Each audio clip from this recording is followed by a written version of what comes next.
আজকে আমরা রিডিং স্কিলের অফ টেক্সট কবিতার একটা পোয়েম পড়ব।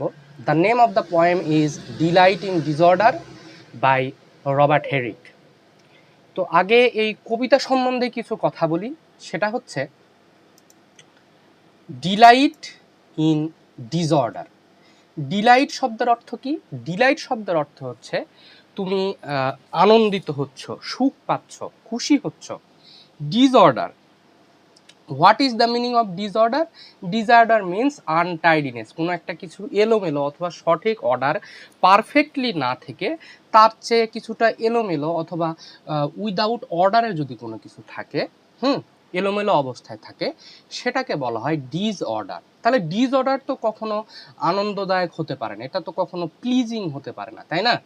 কিন্তু কবি এখানে বলছেন যে সে যখন কোনো কিছু এলোমেলো হয়, যখন কোনো কিছু একদম পারফেক্ট না হয়, তখন সেখানে সে ডিলাইট খুঁজে পায়, তখন সে তার মধ্যে একটা আনন্দ খুঁজে পায়। এখন তোমরা বলতে পারো যে এটা আবার কেমন জিনিস? এটা হচ্ছে তিনি এই ডিলাইট ইন ডিসঅর্ডার, ডিসঅর্ডার বলতে তিনি আর্টিফিশিয়াল পারফেকশনকে তিনি বোঝাচ্ছেন। আর্টিফিশিয়াল পারফেকশন মানে কি? যে মনে করো একটা এখানে সাধারণত বেসিক্যালি তোমার মেয়েদের সৌন্দর্য নিয়ে কথা বলা হবে। যে সে বলছে একটা মেয়ে এমনিতেই সুন্দর, একটা মেয়ে এমনিতেই সুন্দর। তোমরা একটু ইমাজিন করার চেষ্টা করো যে একটা মেয়ে, ঠিক আছে, একটা মেয়ে জীবনে প্রথমবার সে শাড়ি পরেছে,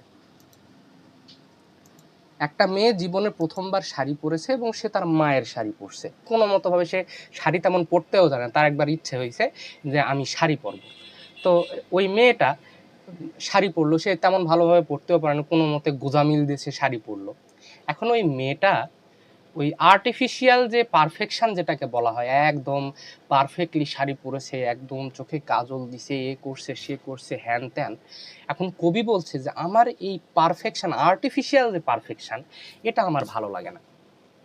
ওই যে মেয়েটা প্রথমবার, যে আমি তোমাদের বোঝানোর জন্য এই কথা বলছি, সে বলছে যে ওই যে মেয়েটা প্রথমবার যে শাড়ি পরেছে, তার মধ্যে একটু যে আলু থালু ভাব আছে, হ্যাঁ, হয়তো বা ঠিক মতো ভাবে সে কুচি করতে পারে না, কুচিগুলো এলোমেলো আছে, আঁচলটা যেভাবে দেওয়া দরকার, যেভাবে ভাঁজ করে করে দেওয়া দরকার, সেভাবে সে দিতে পারে নাই, একদম আনটাইডি ভাবে সে শাড়ি, আনারি একটা মেয়ে যেভাবে শাড়ি পরে আর কি, অথবা সে সুন্দর করে চুল গুছালে যেরকম হয় সেভাবে সে গুছাতেও পারে নাই, ঠিকভাবে সে বেনিও করতে পারে নাই, চোখে যে হয়তোবা আঁচল, চোখে আঁচল দিবে কেন, কি বলো এটাকে, কাজল বলে, সরি। তো চোখে কাজল যেটা দিছে, কাজলটা হয়তোবা সে পারফেক্টলি হয় নাই, চোখের এখানে যে টানটা দেয় ওই টানটা হয়তোবা পারফেক্টলি হয় নাই, সুন্দর হয় নাই, একটু আঁকা বাঁকা হয়েছে।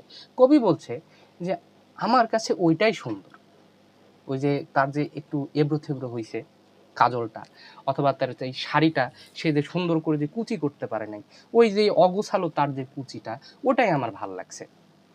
হ্যাঁ, দেখা যাচ্ছে তার একটা হচ্ছে ব্লাউজের যেই ইয়ে আছে, পেছনের দিকে যে ফিতা থাকে, ওই ফিতাটা কোনো মতো, ছোট মানুষ তো, হ্যাঁ, ওই ফিতাটা হয়তো বা যেভাবে গোজা দরকার সেও সে গুছতে পারে না। সে বলছে যে না, ওর ওই যে লেসটা আছে, ওই লেসটা যে চারদিকে যে নড়ে চড়ে বেড়াচ্ছে, ওইটাই আমার কাছে ভালো লাগে। এই আর্টিফিশিয়াল যেই পারফেকশন, এইটা আমার কাছে ভালো লাগে না, বুঝছো? আচ্ছা, তো এই কবিতাটা বেসিক্যালি এই থিমের উপরই এই কবিতাটা লেখা। ওকে, তো আমরা প্রত্যেক দিন তো আমরা কবিতা দিয়ে শুরু করি, হ্যাঁ, আজকে আমরা কবিতা দিয়ে না শুরু করে আমরা দুইটা প্রশ্ন আগে পড়ব, আমরা দুইটা প্রশ্ন পড়ব, এবং এই প্রশ্নটা পড়ার পর আমরা এই কবিতাটা পড়ব, তাহলে আমরা এই কবিতাটা আরো ভালোভাবে বুঝতে পারবো। তো কাজেই আজকে আমরা প্রথমে কবিতা পড়ব না। দেখো,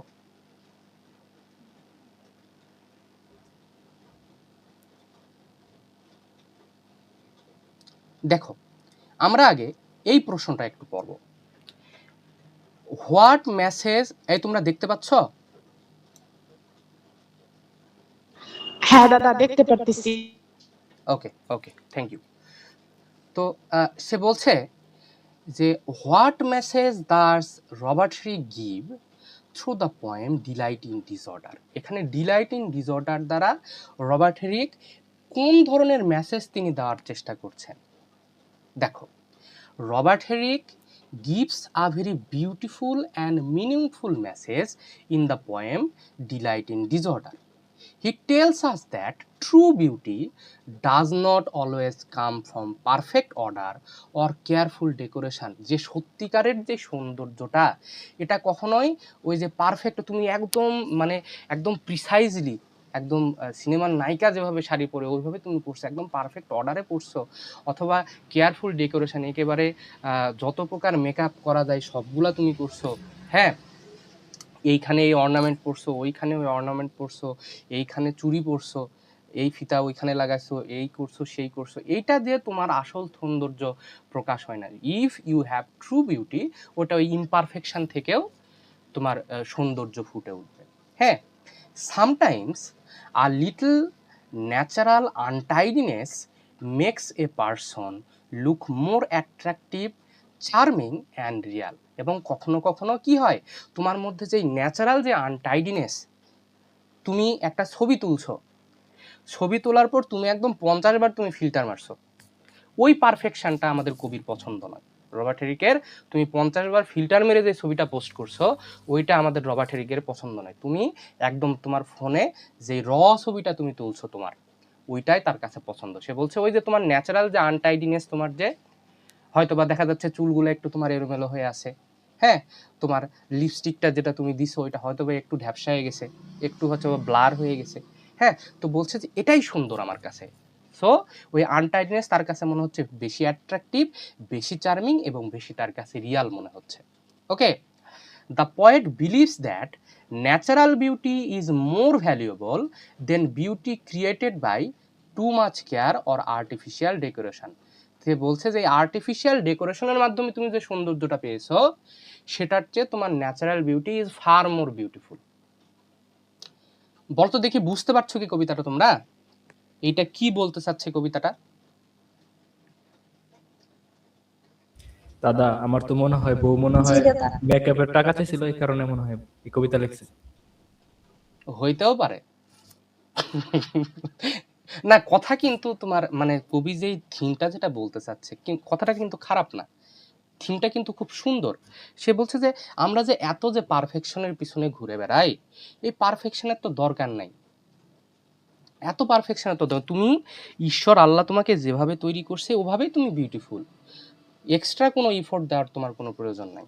ওকে, then throughout the poem Robert Herrick notices small signs of disorder in a woman's dress. এখানে এই ওম্যানটা হয়তোবা তার বিলাভেড হতে পারে, অথবা ওম্যান ইন জেনারেল হতে পারে। এটা একদম যে ক্ল্যারিফাই করে বলা হয়েছে তা বলা হয় না, হতেও পারে এটা তার বিলাভেড, তার প্রেমিকা, অথবা ওম্যান ইন জেনারেলকে তিনি বুঝিয়েছেন। হি সিজ a light cloth carelessly placed in her shoulder, a loose lace, flowing ribbons, a moving petticoat and a carelessly tied shoestring. তিনি একটা মেয়েকে লক্ষ্য করছেন, সে একটা চাদর অথবা হালকা একটা কাপড় তার কাঁধের উপর সে দিয়েছে, বুঝছো? এখন ওই যে কাপড়টা সে ওইখানে দিয়েছে, ওইটা সে সুন্দর করে টাইট মানে যেভাবে দেওয়া উচিত ওইভাবে সে দিতে পারে নাই, কোনো একটা অগোছালো ভাব তার ওই কাপড়ের মধ্যে আছে। সে বলছে যে না, আমার কাছে এটাই সুন্দর লাগছে, কারণ ওই মেয়েটা যেভাবে ওটা দিয়েছে সেভাবে আমার কাছে ভালো লাগছে, অত আমার ইয়ের দরকার নেই, অত পারফেকশনের আমার দরকার নাই। অথবা ওই যে একটা লুজ লুজ লেইস, মানে কোনো একটা ফিতা আছে, সেই ফিতাটা মানে তার যে গুদে রাখার কথা অথবা যেখানে রাখার কথা সেখানে সে রাখতে পারে নাই, দেখা যাচ্ছে কি ওইটা হচ্ছে ঝুলে বেড়াচ্ছে। তার কাছে মনে হচ্ছে যেন ওই ফিতাটার কারণেই, যেটা ইমপারফেক্টলি হ্যাঙ্গিং হেয়ার অ্যান্ড দেয়ার, ওইটার কারণে তার কাপড়ের সৌন্দর্যটা আরও বেড়ে গেছে। ফ্লোয়িং রিবন, কোনো একটা ফিতা যেটা দুলে বেড়াচ্ছে, অথবা এ মুভিং পেটিকোট, কোনো একটা পেটিকোট মানে তো তোমরা বুঝো যে আন্ডার গার্মেন্ট টাইপের শাড়ির নিচে যেটা পরা হয়। সে বলছে যে কোনো একটা কারণে দেখা যাচ্ছে, মেয়েদের হয় না যে ওই অনেক সময় দেখা যায় শাড়ি পরছে কিন্তু পেটিকোটটা দেখা যাচ্ছে, তার কাছে মনে হচ্ছে যে হ্যাঁ এটাও ভালো, এটাও সুন্দর, this there is no abnormal thing in it, এটার মধ্যেও একটা সৌন্দর্য আছে। অ্যান্ড এ কেয়ারলেসলি টাইট শুস্ট্রিং, এবং ওই যে জুতার যে ফিতা সে অথবা সুন্দরভাবে সে বাঁধতে পারে নাই, ওটার মধ্যেও একটা সৌন্দর্য আছে। সব কিছুর মধ্যেই সে একটা সৌন্দর্যের প্রতিচ্ছবি সে দেখতে পাচ্ছে। These things are not perfectly arranged, but the poet does not see them as false. এই জিনিসগুলা কিন্তু পারফেক্টলি অ্যারেঞ্জড অথবা পারফেক্টলি ব্যালেন্সড নয়, কিন্তু কবি এখানে কোনো দোষ সে খুঁজে পাচ্ছে না। Instead he feels that they make the woman look more graceful, এবং তার কাছে মনে হচ্ছে ওই মেয়েটাকে আরও বেশি সুন্দর দেখাচ্ছে। ওকে, সুন্দর, lively and beautiful. Her simple and natural appearance attract him more than a perfectly dressed person. তাহলে একজন পারফেক্টলি ড্রেসড পারসনকে যতটা না সুন্দর দেখায়, ওই ইমপারফেক্ট ওমেনকে তার কাছে আরও বেশি সুন্দর মনে হচ্ছে। ওকে, তো এখন দেখো, the poem also teaches that perfection is not always the most beautiful thing. হ্যাঁ, পারফেকশনই কিন্তু সবসময় সবচেয়ে সুন্দর জিনিস নয়। Many people try to make everything exact and perfect, but Herrick believes that too much perfection can remove natural charm. হ্যাঁ, এটা সুন্দর কথা। মানে কিছু কিছু মানুষ দেখবা তোমাদের মধ্যে, যে কোনো একটা জিনিস একদম, একটা ছবি সে তুলছে, সেটা তো এমনিতেই তুমি যেমন তেমন তো ছবি আসবে বাবা, তুমি যেমন দেখতে ছবি সেভাবেই আসবে। এখন তার কাছে মনে হচ্ছে যে না, আমি তো একটু হচ্ছে কাইল্লা বেটা, আমাকে একটু ফর্সা করতে হবে। হ্যাঁ, তো এই এডিট সেই এডিট জেমিনি টেমিনি মেরে একদম সে ফর্সা হয়ে গেছে। হ্যাঁ, একদম মনে হচ্ছে ব্রিটিশ। কিন্তু এর ফলে কি হয়? এর ফলে তোমার যে সৌন্দর্যটা, তোমার যে ইনার বিউটি, এই বিউটিটা তোমার নষ্ট হয়ে যায়। হ্যাঁ, আচ্ছা, ন্যাচারাল চার্ম যেটা আছে ওটা তোমার নষ্ট হয়ে যায়। A small imperfection often makes beauty more honest, warm and present. ওই ছোট ছোট ইমপারফেকশনগুলো কি তোমাকে আরও বেশি সুন্দর করে। Okay, another important message of the poem is that people should learn to appreciate the small simple things in life. জীবনের ছোট ছোট জিনিসগুলোকে তোমার অ্যাপ্রিসিয়েট করা উচিত। সে যে শাড়ি পরছে এটাই তো অনেক সুন্দর। একটা মেয়ে শাড়ি পরছে, অথবা সে একটা হচ্ছে মনে করো যে সে একটা দুল পরছে, একটা মেয়ে একটা দুল পরছে। এখন ওই দুলটা ওই মেয়েটা হয়তো বা সুন্দর করে যেভাবে পরা উচিত ওইভাবে সে পরতে পারে নাই। এখন তার কারণে তুমি তাকে ইয়ে করবা, ক্রিটিসাইজ করবা না? সে যে দুল পরছে এটাই তো অনেক, তাই না? আচ্ছা, the poet finds beauty in small and ordinary details that many people would ignore. This teaches us to look beyond outward perfection and to value natural qualities that make every person unique. ঠিক আছে, মনে হয় আমরা বুঝতে পেরেছি।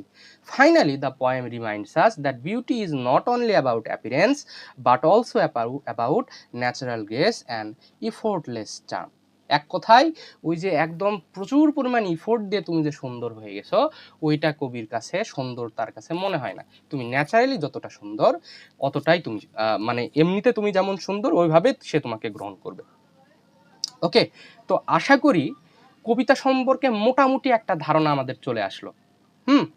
তো এখন আমরা কবিতাটা পড়ব। এই কবিতাটার থিম একটু অ্যাবসার্ড, এই জন্য এই কবিতার মেইন মেসেজটা তোমাদেরকে আগে পড়াই নিলাম।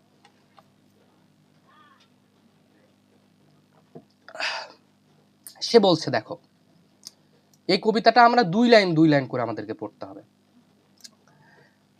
এ sweet disorder in the dress kindles in clothes a wantonness।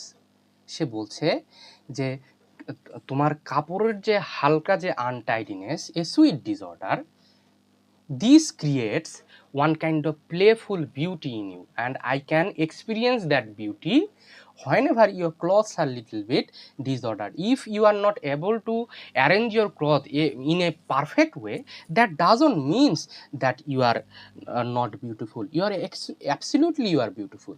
You are more beautiful than those artificial beauty. ওকে, ওয়ান্টননেস বলতে বোঝাচ্ছে প্লেফুল বিউটি, তোমার ওই সৌন্দর্যটাকে সে আরো বেশি উপভোগ করছে সে। কিন্ডল মানে কি?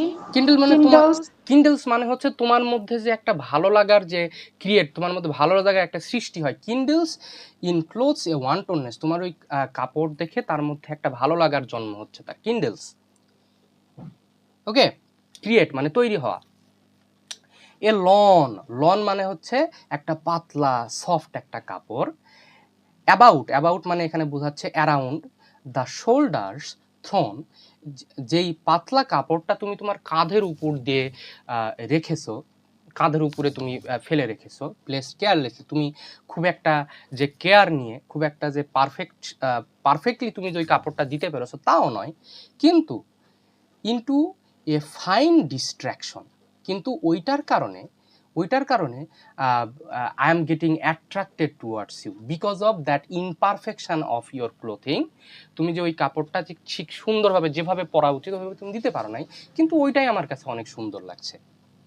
ওকে, so here maybe the poet here is talking about his beloved, he is expressing his love এবং ওমেন ইন জেনারেল, এবং সে বোঝাচ্ছে যে আমি আমার বিলাভেডকে যে ভালোবাসি, প্রত্যেকটা মানুষেরই অন্যান্য মেয়েদের প্রতি এই দৃষ্টিভঙ্গি রাখা উচিত যে একটা মেয়ে পারফেক্ট নাও হতে পারে, তাই বলে তুমি তাকে ঘৃণা করবা, তাকে যে তুমি অসুন্দর করবা, তা তো হতে পারে না, তাই না?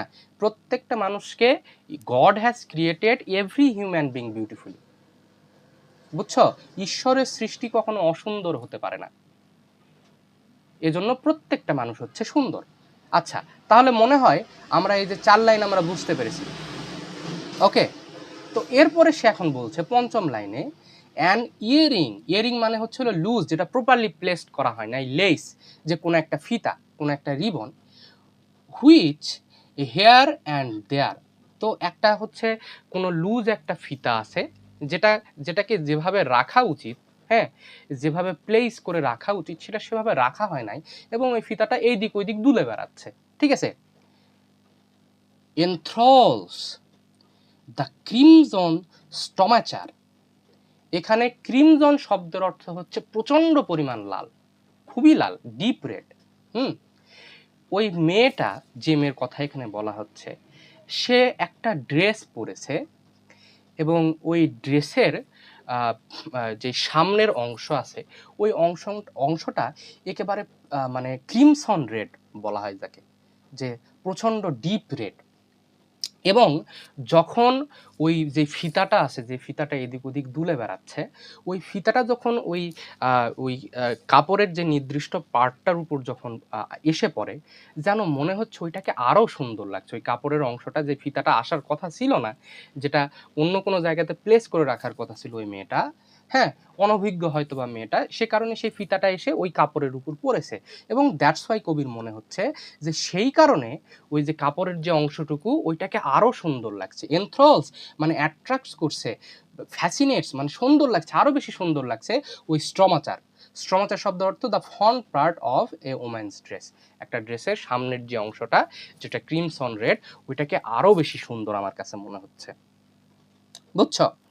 এরপর সে বলছে এ কাফ মানে হচ্ছে ওই জামার যে হাতা অথবা সামনের অংশটুকু, হাতার অংশটুকু। সে বলছে এ calf neglectful, not neglectful and thereby। তো ওই জামার যে হাতাটা আছে ওই হাতাটাকে সে সুন্দরভাবে অ্যারেঞ্জ করতে পারে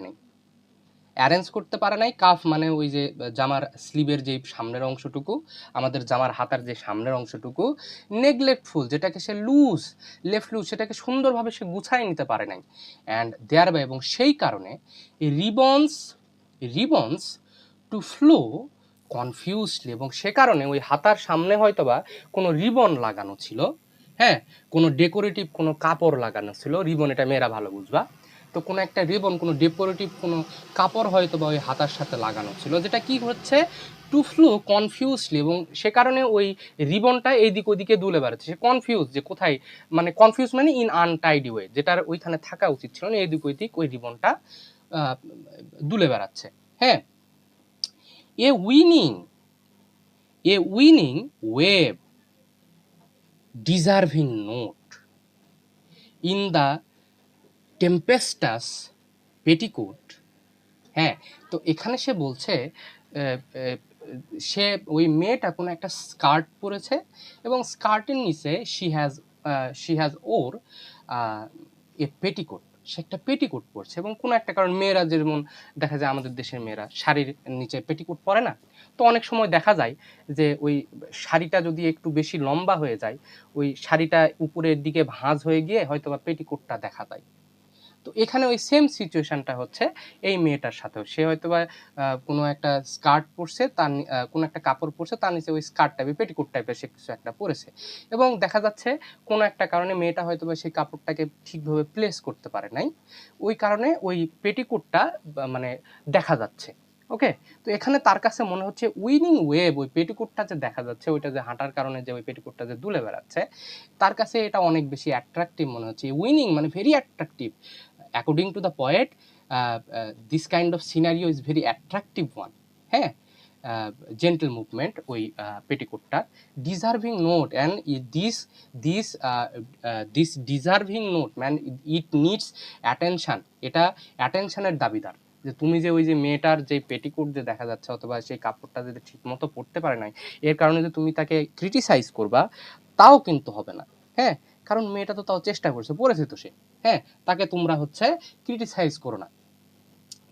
এবং ওই যে পেটিকোটটা অথবা যে কাপড়টা যে নাচ মানে যে দুলে বেড়াচ্ছে অথবা দেখা যাচ্ছে, ওইটার আবার সে যে মুভমেন্ট, সেটাকে সে তুলনা করছে কার সাথে? টেম্পেস্ট মানে কি? ঘূর্ণিঝড়। তার কাছে মনে হচ্ছে ওটা যেন একদম ঘূর্ণিঝড় তৈরি হচ্ছে ওইখানে। Okay, a careless tight shoestring in whose, আচ্ছা, ইন হুজ টাই, এবং তার কাছে মনে হচ্ছে সে যে একটা হচ্ছে যে শুলেস, একটা যে সে জুতা পরেছে, ওই জুতার যে ফিতাটা আছে এটাও সে ঠিক মতো বাঁধতে পারে নাই, এজন্য ওইটাও লুজ হয়ে আছে। হ্যাঁ, ওইটাও ঠিক মতো অ্যারেঞ্জ করতে সে পারে নাই, কিন্তু ওইটাও তার কাছে সুন্দর লাগছে। বুঝতে পেরেছ? I see as in whose, I see a wild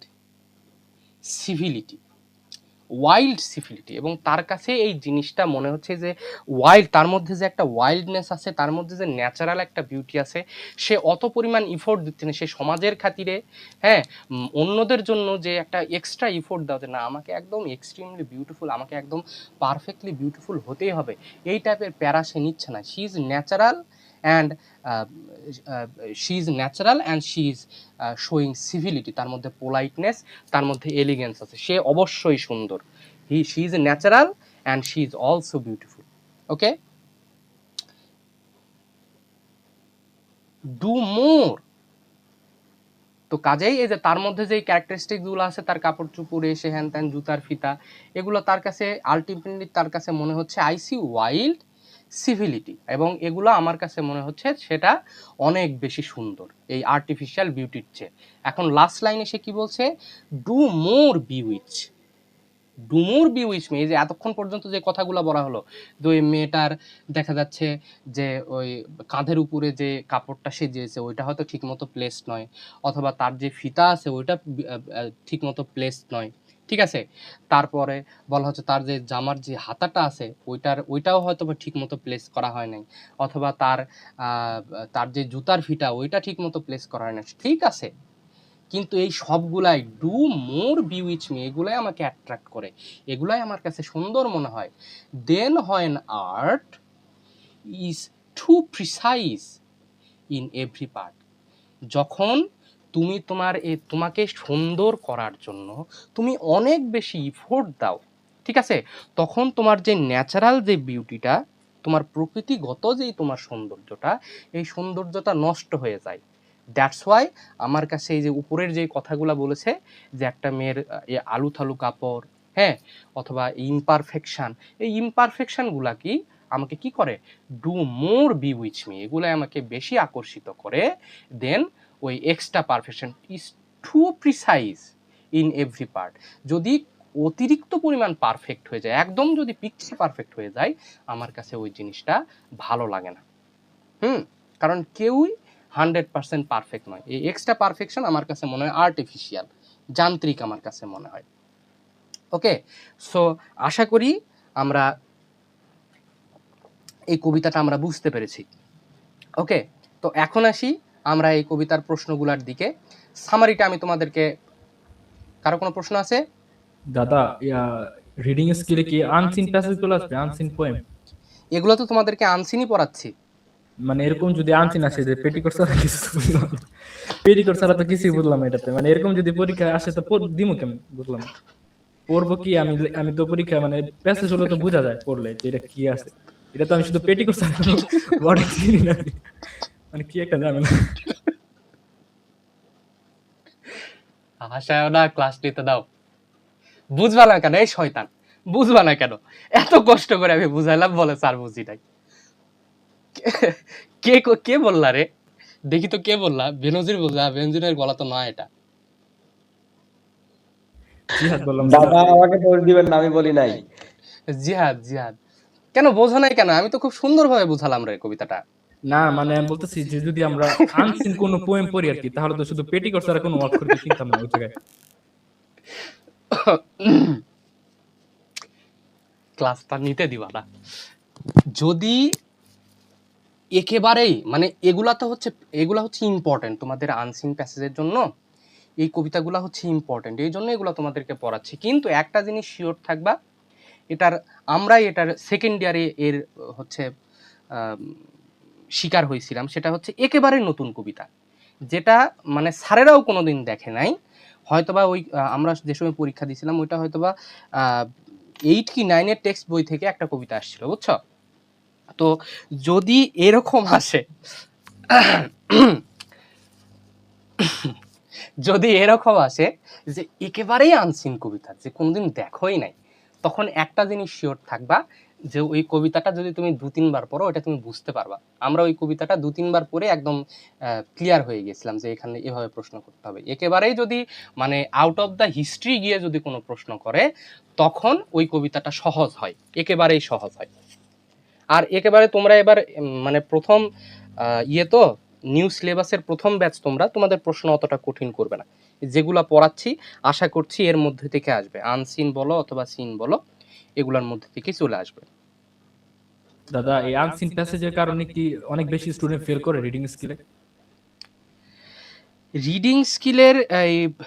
reading স্কিলে বেশি ফেল করে, আনসিন হোক অথবা সিন হোক।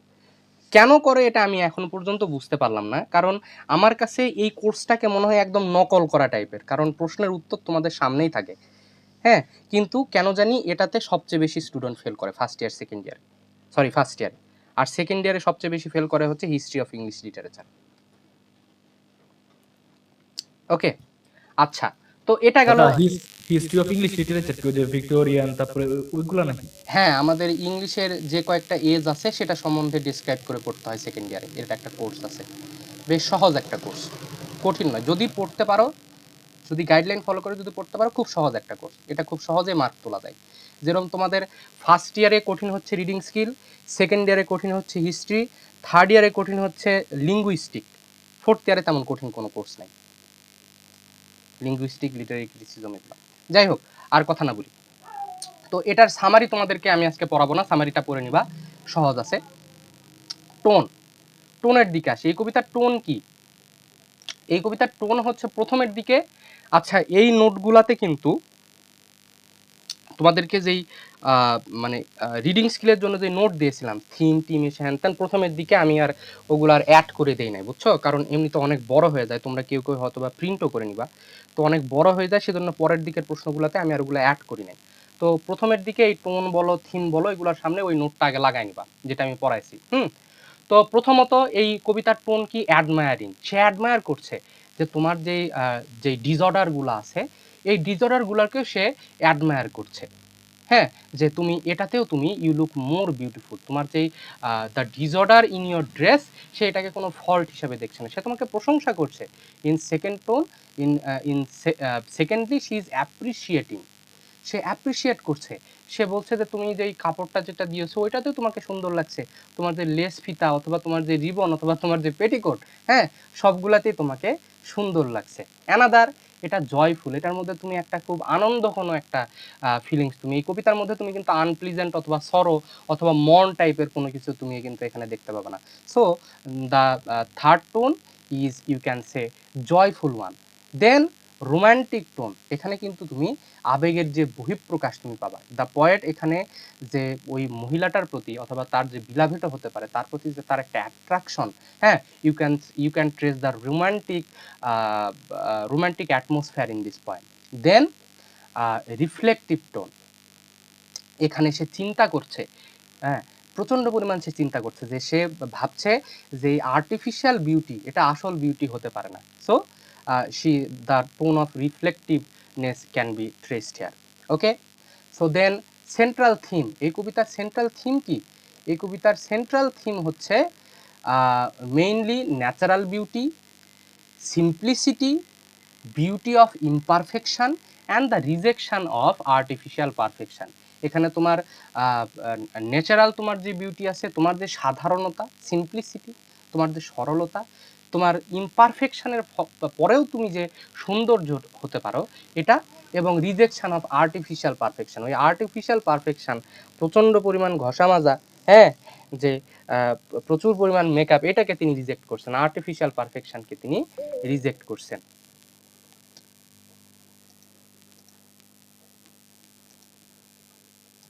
আচ্ছা, এরপরে তাহলে প্রথম থিং হচ্ছে ন্যাচারাল বিউটি, এটা পড়ে নিবা। দেন তারপরে কি? বিউটি অফ ইমপারফেকশন, তোমার the beloved or maybe the women hmm the poet is here talking about, তার যে ইমপারফেকশনগুলা, এই ইমপারফেকশনের মধ্যেও যে সৌন্দর্য লুকায় থাকতে পারে তিনি এটা বুঝাচ্ছেন। দেন সিম্পলিসিটি, এখানে তার মধ্যে যে যে rich clothes or expensive decoration তার মধ্যে থাকতে হবে, এই কথা তিনি বলছেন না। তিনি বলছেন তার যে সিম্পলিসিটি অ্যাপিয়ারেন্স, তার যে আউটওয়ার্ড যে অ্যাপিয়ারেন্স, তার ক্যাজুয়াল যে অ্যাপিয়ারেন্স, তার সিম্পল যে অ্যাপিয়ারেন্স, তিনি তার কথা এখানে বলছেন। এবং last of all rejection of artificial perfection, তিনি বলছেন if you are too much indulge into perfection, তখন আর আমার তোমাকে পছন্দ না, তখন আমি আর তোমাকে পছন্দ করব না, কারণ আমার ওই ইমপারফেক্ট তোমার যে দিকগুলা ওগুলাই আমার তোমার ভালো লাগে। ওকে, এবং তিনি লাস্ট অফ অল সে তার যেই অর্ডিনারি থিমগুলা, হ্যাঁ, তিনি তার অর্ডিনারি দিকগুলাকেই তিনি পছন্দ করছেন, তিনি অ্যাপ্রিসিয়েট করছেন। ওকে, এরপরে আমরা আসি এটার মধ্যে কি কি ফিগার অফ স্পিচ ব্যবহার করা হয়েছে। এটার মধ্যে ফিগার অফ স্পিচ ব্যবহার করা হয়েছে হলো, প্রথমত মেটাফোর ব্যবহার করা হয়েছে, তিনি সুইট ডিসঅর্ডারের সাথে এখানে তিনি তুলনা করছেন। দেন এরপর তিনি অক্সিমোরন ব্যবহার করছেন। অক্সিমোরন কি জিনিস? অক্সিমোরন হচ্ছে একেবারেই বিপরীত ধর্মী দুইটা ওয়ার্ডকে যদি একসাথে করা হয়। ওয়াইল্ড, ওয়াইল্ড মানে কি? প্রকৃতিগত, উগ্র, ওয়াইল্ড, হ্যাঁ, তার সাথে তুমি আবার সভ্যতার তুলনা করছো। তো ওয়াইল্ড অ্যান্ড সিভিলিটি এই দুটা কিন্তু একেবারে ভিন্ন ধর্মী দুটো word, and whenever we place two opposite words together then that is oxymoron. তো কাজে এখানে অক্সিমোরন। এরপর ইমেজারি, এই যে যখন আমরা এই কবিতা পড়ছি আমরা ইমেজারিগুলো লক্ষ্য করতে পারি নাই, হ্যাঁ, ওই মেয়েটাকে আমরা চোখের সামনে দেখতে পারি নাই, পেরেছি, তাহলে আমরা এখানে ইমেজারি দেখতে পাচ্ছি। অ্যান্ড তারপর হচ্ছে অ্যালিটারেশন, কনসোনেন্ট সাউন্ডের যেই রিপিটেশন, এখানে আমরা সেটা পাচ্ছি। সুইট ডিসঅর্ডার, এস, এস এর এখানে repetition, winning, web, W, W এর রিপিটেশন, কেয়ারলেস, সুস্ট্রিং। সো এখানে আমরা এই কনসোনেন্ট সাউন্ডগুলোর যে রিপিটেশন দেখতে পাচ্ছি, তার জন্য আমরা এগুলাকে কি বলতে পারি? অ্যালিটারেশন বলতে পারি। ওকে, দেন জেনেরিক ফর্ম, এই কবিতার জেনেটিক ফর্ম কি? এই কবিতার জেনেটিক ফর্ম হচ্ছে, এটা হলো one kind of lyric poem, ঠিক আছে? এটা হচ্ছে লিরিক পোয়েম, এবং লিরিক পোয়েমগুলোতে কি হয় সাধারণত কবি তার পার্সোনাল ফিলিং এখানে তিনি বলেন। একটা মেয়েকে দেখে তার পার্সোনালি যেটা মনে হয়েছে, এটা কিন্তু তার নিজস্ব থট অ্যাবাউট দ্য ওমেন্স। তো এটা একটা লিরিক পোয়েম, এটা একটা লাভ লিরিক, তিনি তার ওই প্রিয়তমা অথবা যে মানুষটার যে সৌন্দর্য, তিনি তার সৌন্দর্য নিয়ে কথা বলছেন, হ্যাঁ, তার যেই ছোট ছোট যে ইনপারফেকশনগুলো এগুলোকে তিনি তার দোষ হিসাবে না ধরে তিনি তার সৌন্দর্য হিসাবে তিনি ধরছেন। হ্যাঁ, এই কবিতাটা short, musical and full of beautiful images এগুলো আছে। আচ্ছা, তো এটাই হচ্ছে আমাদের জেনেরিক ফর্ম। তোমরা যদি চাও এই জেনেটিক ফর্মের মধ্যে থিম, টোন এবং যেই রাইম স্কিম এটাও তোমরা ঢুকাই দিতে পারো। হ্যাঁ, যেহেতু আমরা পড়বো এর পরে প্রশ্ন আছে, এই জন্য এর মধ্যে আমি আর ঢুকাই নাই। তো জেনেরিক ফর্মের মধ্যে তোমরা থিম, টোন এবং ফিগার অফ স্পিচ তোমরা ঢুকাই নিবা।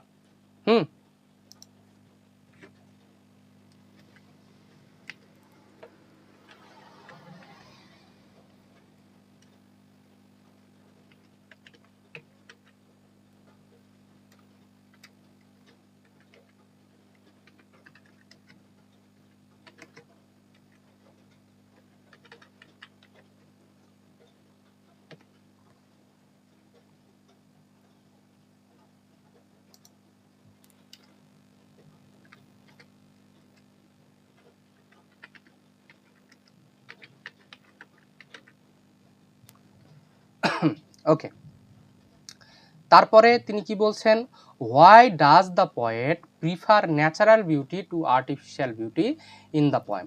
তাহলে এখানে তিনি ন্যাচারাল আর্টিফিশিয়াল বিউটির চেয়ে তিনি কেন এই ন্যাচারাল বিউটিকে তিনি প্রিফার করলেন। দেখো, in delight in disorder Robert Herrick prefers natural beauty to artificial beauty. কেন? The first reason is natural beauty looks more attractive, এবং অ্যাকর্ডিং টু দ্য পয়েট এই ন্যাচারাল যে বিউটিটা হয়, যেটাতে বেশি ঘষা মাজাই করা হয় না, এক কথায় তার কাছে মনে হচ্ছে this is the true beauty, যেটাতে খুব বেশি পারফেক্ট করার চেষ্টা হয় না। At the beginning of the poem, the poet notices that the woman's dress is not perfectly arranged. Instead of criticizing her, he admires her appearance. He believes that the sweet disorder gives her so special charm that cannot be created by careful dressing. তার কাছে মনে হচ্ছে যে তিনি দেখলেন যে তার কাপড়টা সঠিকভাবে প্লেসড নাই, হ্যাঁ, যেভাবে হওয়ার কথা সেভাবে প্লেস নাই। তার কাছে মনে হচ্ছে, তিনি তাকে ক্রিটিসাইজ করলেন না, তিনি বললেন যে হ্যাঁ, তোমার এই সৌন্দর্যটাই ওই অনেক বেশি ইফোর্ট দিয়ে তুমি সুন্দর হওয়ার চেয়ে এই সৌন্দর্যটাই তোমার কাছে আমার কাছে বেশি সুন্দর। ঠিক আছে, then he is talking about the small imperfection, হ্যাঁ, ইনক্রিজ, তার এই ইমপারফেকশনগুলো যেগুলা আমরা কবিতাতে পড়েছি, এগুলা তার সৌন্দর্যকে আরো হাজার গুণ বাড়ায় দিচ্ছে। তারপরে রিজন কি, আর্টিফিশিয়াল বিউটি ওফেন লুজেস ইস ন্যাচারাল চার্ম, এবং এই আর্টিফিশিয়াল বিউটিগুলো তুমি যখন কৃত্রিমভাবে সুন্দর হওয়ার কারণে তোমার যে ন্যাচারাল বিউটি, এটাকে বাদ দিয়ে যখন কৃত্রিমভাবে সুন্দর হতে চাইবে, তখন তোমার যেই স্বাভাবিক যে সৌন্দর্যটা, এই সৌন্দর্য তুমি হারায় ফেলবে, ওটা আর থাকবে না। Okay, then the last one is simplicity is more valuable than perfection. তোমার মধ্যে স্বাভাবিকভাবে ঈশ্বরের সৃষ্টিগতভাবে তোমার মধ্যে যে সিম্পলিসিটি, এটাকে তুমি যদি আর্টিফিশিয়ালি যদি এটাকে তুমি বাদ দিতে চাও, আর্টিফিশিয়ালি তুমি যদি সুন্দর হতে চাও, তখন কি হবে, তুমি আর সেই সৌন্দর্যটা তোমার থাকবে না। So simplicity is more valuable. Okay, how does Robert Herrick celebrate feminine beauty. এখানে ফ্যামিনিন বিউটি, এই সিম্পলিসিটিটাকে তিনি কিভাবে করেছেন, এটা আমরা একটু পরে পড়ছি। হ্যাঁ, ইমেজারি, এই কবিতার মধ্যে ইমেজারি কি কি আছে, ইমেজারিগুলো তো আমরা সহজেই বুঝতে পারছি যে ইমেজারি কি কি আছে। প্রথমত, the first important image is the sweet disorder. এখানে ওই ওমেনের ড্রেসের যে সুইট ডিসঅর্ডার, এটা কিন্তু আমরা যখন কবিতাটা পড়েছি, আমরা কিন্তু ভিজুয়ালাইজ করার চেষ্টা করেছি, আমরা কিন্তু বোঝার চেষ্টা করেছি। ঠিক আছে, so this is the first image in this poem. Then the light cloth, ওই যে হালকা যে কাপড়টা যেটা সে তার কাঁধের উপর দিয়েছিল, হ্যাঁ, ওইটাও কিন্তু আমরা দেখতে পেয়েছি। Carelessly thrown over the shoulders, result can easily imagine the soft cloth falling naturally around her body, এটা কিন্তু আমরা দেখতে পেরেছি। তারপরে কি, যে লুজ লেস, তার যে ফিতাটা হ্যাঙ্গিং, হ্যাঁ, তার কাপড়ের যে একটা অংশ ছিল ফিতা, যেটা চারদিকে নাড়াচাড়া করে বেড়াচ্ছিল, হ্যাঁ, অথবা ফ্লোয়িং রিবন, এটা আমরা দেখতে পেয়েছি। এবং তারপরে the poet continues by describing the waves in the petticoat, হ্যাঁ, জাহিদ তো আরো সুন্দরভাবে দেখতে পাইছে। হ্যাঁ, তো the poet continues by describing the waves in her petticoat, the moving folds of the skirt create a lively picture, make the beautiful seem elegant and more energetic. Finally তারপরে কি, তার কেয়ারলেসলি টাইট শু স্ট্রিং, তার জুতার ফিতাগুলা। So this are the pictures which we can see in this poetry. Okay, then এই main মেসেজটা তো আমরা প্রথমেই পড়ে ফেলেছি, এবং লাস্ট অফ অল এটার হচ্ছে রাইম স্কিম। এই কবিতাটার রাইম স্কিম কি, এটা একদম ভিন্ন একটা রাইম স্কিম। এই কবিতা লাস্ট যেই কবিতাটা পড়াইছিলাম, ওটার রাইম স্কিমও ভিন্ন ছিল, এটার রাইম স্কিমও হচ্ছে ভিন্ন। এটার রাইম স্কিম হচ্ছে 2 লাইন রাইম স্কিম। হ্যাঁ, এটাতে আমরা প্রত্যেক 2 লাইনের মধ্যে রাইম দেখতে পাবো, এক জোড়া জোড়া করে এখানে আমরা রাইম স্কিম দেখতে পাবো। দেখো, delight in disorder is a lyric poem written by Robert Herrick. The poem consist of 14 lines but it is not a sonnet. Instead of following the traditional sonnet rhyme scheme, এটা কিন্তু কোনো সে traditional কোনো rhyme scheme pattern সে এখানে follow করে নাই। Herrick uses a series of rhyming couplet. এই কাপলেট মানে কি বলো, জলদি বলো, কাপলেট মানে কি? দুই লাইন, সরি। মে বলো। 2 line stanza. 2 line স্ট্যান্জা। গুড। তো এখানে সে কাপলেটের মধ্যে রাইম সে করেছে। কেমন লাইন দেখো, মেয়েদের মধ্যে কেউ আমার সাথে কোঅপারেট করো। এখানে কি আছে বলো তো দেখি, মেয়েদের মধ্যে কেউ আমার সাথে কোঅপারেট করো। Dress. হ্যাঁ, প্রথমে কি আছে এখানে, ড্রেস, তাই না? এটাকে আমরা কি ধরলাম, A. এ। A. তারপরে কি আছে, Wantoness. ওয়ান্টননেস, হ্যাঁ, wantoness. এটা ওয়ান্টন হচ্ছে A. নেস। তাহলে Wantoness, হ্যাঁ। ড্রেস আর ওয়ান্টননেসের মধ্যে কি মিল আছে? জি, দুইটার মধ্যে মিল আছে। দুইটার মধ্যে মিল আছে, তাহলে দুইটাকে আমরা কি ধরলাম, এ ধরলাম। এখন আসি পরেরটাতে আসি, দেখো তো দেখি এটা কি, এটার উচ্চারণ কি? Throne. থ্রোন। উপরের যে দুইটা ওয়ার্ড আমরা পড়ছি তার সাথে এর কি কোনো এর মিল আছে? না। তাহলে এটাকে কি ধরবো? B. তারপরে Distraction. থ্রোন, ডিস্ট্রাকশন, থ্রোন, হ্যাঁ, ডিস্ট্রাকশন, মিল আছে। মিল আছে? আছে। মিল আছে বিধায় আমরা দুইটাকে বি ধরলাম। দুইটাকে বি ধরবে, এই সেম কাইন্ড অফ মিল আমরা প্রত্যেকটা মানে 2 লাইন পর পর আমরা এই ধরনের মিল পাবো। প্রথমে 2 লাইন এ এ, তারপরে বিবি, তারপরে C C, D D, E E, F F, G G. তাহলে এই কবিতার মধ্যে আমরা রাইম স্কিম কি পাবো? 2 লাইন রাইম স্কিম পাবো আমরা, কাপলেট রাইম স্কিম পাবো আমরা। দাদা এই যে ইয়েটা, এটা দেয়ার বাই আর কনফিউজলি, এটা বুঝতে পারতেছি না কেমনে মিললো এটা। হুম, ও অর্থাৎ এটাতে আপনি যে ডি ডি ডি ডি দ্বারা দিয়ে করছেন এটা। আচ্ছা, দেয়ার বাই কনফিউজডলি। এখন আমাকে কিছুদিন আগে কে জানি একটা ইনবক্সে নক দিছিল এই বিষয়, তুমি দিছিল না কে জানি একটা দিছিল, যে অনেক সময় দেখা যায় কিছু কিছু লাইনের মধ্যে, কিছু কবিতার লাইনের মধ্যে আমরা দেখতে পাবো যে ওইটাতে রাইম স্কিম যেটা বলা হচ্ছে, প্রেসক্রাইব যে রাইম স্কিম বলা হচ্ছে, ওই রাইম স্কিমটা পাওয়া যাবে না, বুঝছো? এই যে এখানে ওই জিনিসটাই হচ্ছে যে দেয়ার বাই কনফিউজডলি। হ্যাঁ, তো এখানে আমরা ওই টাইপের রাইম স্কিম আমরা এখানে পাচ্ছি না, কিন্তু পরেরগুলো আবার লক্ষ্য করো, পরেরগুলা কিন্তু আবার ওইটা আবার কিন্তু আবার ফলো করছে। তো দ্যাটস ওয়াই ওই রাইম প্যাটার্নটাকে ঠিক রাখার জন্য কিছু কিছু লাইনের মধ্যে আমাদেরকে হচ্ছে মানে ওই প্রেসক্রাইব যেটা আমরা ছন্দ যেটা বুঝতে পারছি না হওয়া সত্ত্বেও সেটাকে ইউজ করতে হয়, অ্যাপ্রক্সিমেটলি ধরে নিয়ে আমাদেরকে ইউজ করতে হয়। যেহেতু আমরা সবগুলাতে দেখতে পাচ্ছি যে এ এ, বি বি, সি সি, এটাকে আমরা ডি ধরছি, কিন্তু পরেরটা ডি মিলতেছে না, তারপরে আমরা দেখবো যে অন্যগুলো আবার মেলে, এ কারণে ওইটাকে আমরা ফোর্সফুলি ডি ধরে নিয়ে আমরা কাজ করব। কথা বুঝতে পারছো? কিছু কিছু কবিতাতে এই জিনিসটা হয় যে যে প্রেসক্রাইব যে রাইম স্কিম, ওই রাইম স্কিমটা না হওয়ার কারণে আমাদেরকে একটা অ্যাপ্রক্সিমেট একটা প্যাটার্ন ওইখানে আমাদেরকে ধরে নিতে হয়। কথা কি বুঝাতে পেরেছি আমি?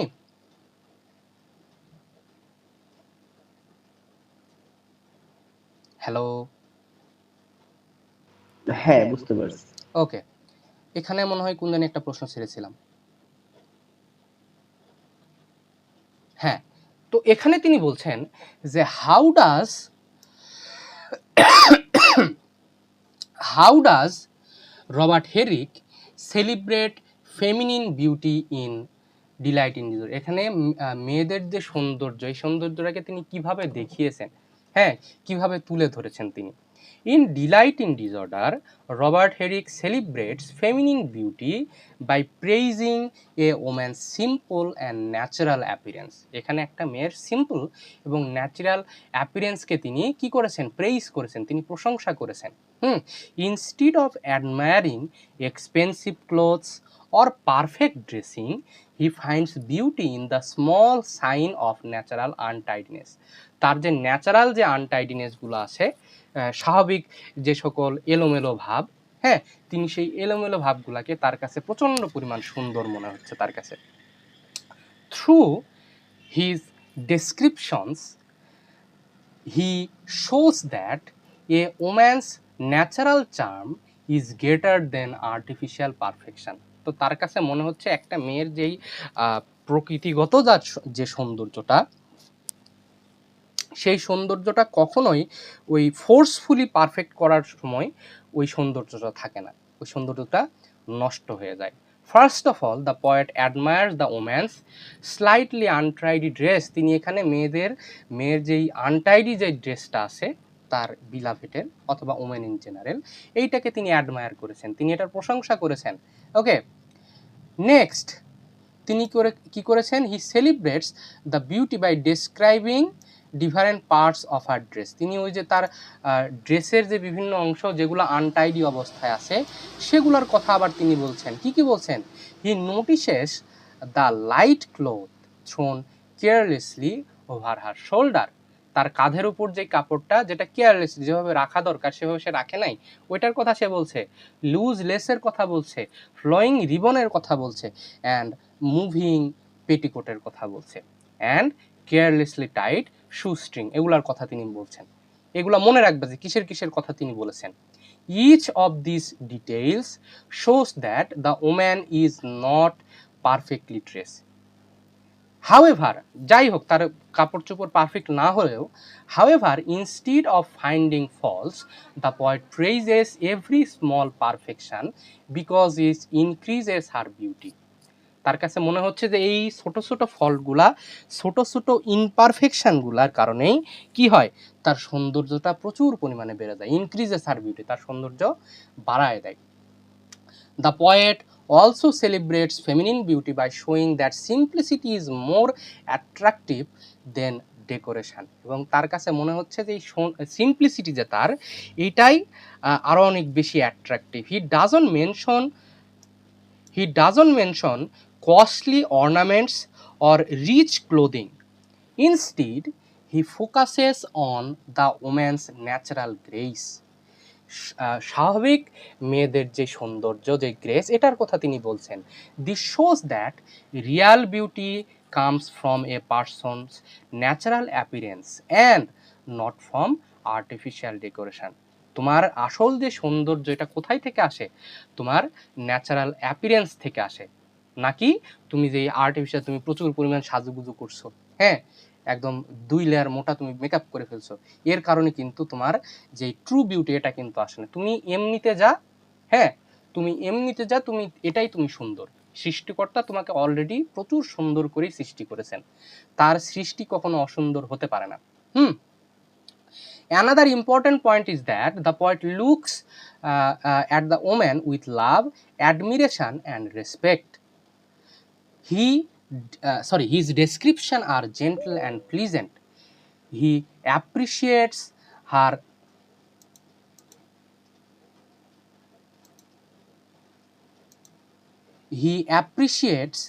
কই গেল?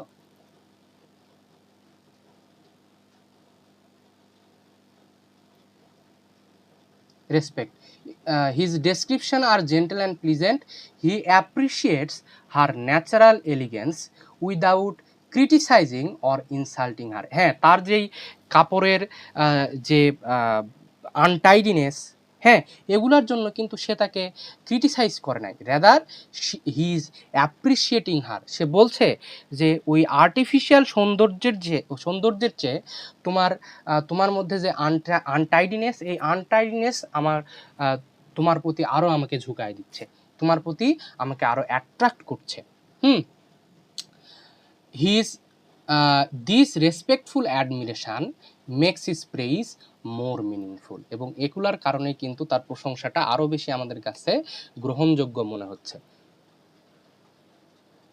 In the final lines, the poet says that the small signs of natural disorder attracts him more than the perfect neatness. একদম পারফেক্ট বিউটির চেয়ে আমার কাছে, কবি বলছেন যে পারফেক্ট বিউটির চেয়ে আমার কাছে তোমার যেই ছোটোখাটো যে খুঁতগুলা যেগুলো আছে তোমার মধ্যে, এগুলো আমাকে আরো বেশি অ্যাট্রাক্ট করে, আমাকে আরো বেশি তোমার কাছে টেনে নিয়ে যায়। হ্যাঁ, দিস নিটনেস অর্থ কি? নিটনেস মানে তোমার মধ্যে একদম পরিপাটি, নিট অ্যান্ড ক্লিন বলে না, নিট অ্যান্ড ক্লিন, পরিপাটি। যে তুমি যে নিজেকে অনেক বেশি পরিপাটি করছো, অনেক বেশি আর্টিফিশিয়ালি যে তুমি নিজেকে সুন্দরভাবে তুলে ধরার চেষ্টা করছো আমার কাছে, তার চেয়ে তোমার মধ্যে প্রকৃতিগত যেই আনটাইডিনেস আছে, তোমার মধ্যে প্রকৃতিগত যে খুঁতগুলো আছে, সেটাই আমার কাছে অনেক বেশি সুন্দর। তোমাকে আর্টিফিশিয়ালি সুন্দর হওয়ার কোনো প্রয়োজন নাই। ওকে, আচ্ছা, neatness. This statement clearly shows how highly he values natural feminine beauty. হ্যাঁ, ফেমিনিন বিউটি। সে কি মেয়েদের সৌন্দর্যকে সে কিভাবে দাদা এটাই আসল লাইন, সে আসলে একটা লুচ্চা ছিল। হতে পারে। এটা আমি যদি দাদা আপনি না বুঝতে না, তাহলে আমি পরীক্ষা লেখা দিতাম শি ওয়াজ আ পারভার্ট, এটা লেখা দিয়ে। আচ্ছা, লেখো। The poet was a pervert, এটা লিখলাম। এরকম কোনো কিছু কিন্তু কবিতাতে লেখা যাবে না, সরি পরীক্ষাতে কিন্তু লেখা যাবে না, তোমার যতই মনে হোক। আমি এই জিনিসটা বলছি না, কিন্তু পার্শিয়ালি আমার কাছেও মনে হয় যে এই কবির একটু সমস্যা ছিল। ঠিক আছে, এরকম অনেক কবি আছে যাদের সমস্যা আছে। আমি ক্লাসে এই কথাগুলো বলতে চাচ্ছিলাম না, তুমি বলে দিলা, এই কারণে আমি বলছি। কিন্তু কখনো পরীক্ষাতে এই ধরনের কথাবার্তা কখনোই লেখা যাবে না, বুঝছো? মার্ক কিন্তু কাটবে। আমি তো শুনছিলাম দাদা যে কোনো কিছু লেখা যায় সাহিত্যে সবকিছু, মানে তুমি এই জিনিসগুলো লিখতে পারো না, কারণ এই কবিতাতে তো সে খারাপ কোনো কিছু তো বলে নাই। তোমার মনে হচ্ছে খারাপ, আমারও মনে হচ্ছে খারাপ, কিন্তু সে তো খারাপ কোনো কিছু এখানে বলে নাই। না দাদা, মানে আপনি তো বোঝানোর পরে বুঝতে পারছি, কিন্তু এমনি কবিতা পড়লে তো এরকমই মনে হয়। কিন্তু কোনো কবিতাতে এইরকম কথাবার্তা যদি একদম এক্স্যাক্টলি যদি বলা না থাকে, তাহলে এগুলো না বলাটাই শ্রেয়। ঠিক আছে, খাতাতে এরকম উল্টাপাল্টা কোনো কিছু লিখবা না। আর ফার্স্ট ইয়ারে পোলাপান তো লিখবা নাই, বোঝা গেছে? ইন কনক্লিউশন, আজকে ক্লাস নিতে অনেক বিনোদন পাইলাম। আজকে আমি অবশ্য ক্লাসের আগেই বুঝতে পারছি আজকে ক্লাসে কিছু একটা হবে, যাই হোক। In conclusion, Robert Herrick celebrates feminine beauty by praising natural charm, simplicity, and graceful imperfections. Okay, he teaches that true beauty lies in nature, not in artificial perfection. এই লাইনটা হচ্ছে একদম এই কবিতাটার মিনিং, যে তিনি বোঝাতে চাচ্ছেন যে ট্রু বিউটি, হ্যাঁ, যে আসল যে সৌন্দর্য এটা প্রকৃতির মধ্যে, তুমি প্রাকৃতিকভাবে যে সৌন্দর্য তুমি, হ্যাঁ, তুমি যে কালাচাঁদ, ওই কালাচাঁদই তুমি সবচেয়ে বেশি সুন্দর, তোমাকে আর ফর্সা হতে হবে না। তুমি যদি ফর্সা হতে চাও, তুমি ঈশ্বরের যেই ক্রিয়েশন, এটাকে তুমি রিভোল্ট করবা তখন। ঠিক আছে, তুমি কালাচাঁদ, তুমি কালাচাঁদে ঠিক আছো, তোমাকে আর ফর্সা হওয়ার দরকার নাই। You are absolutely perfect in that imperfection. ওই ইমপারফেকশনের মধ্যেই তুমি অ্যাবসলিউটলি পারফেক্ট। ওকে, সো আশা করি আমরা এই কবিতাটা বুঝতে পেরেছি। তোমাদের সাথে সামনের দিন ক্লাসে আবার দেখা হচ্ছে। ওকে।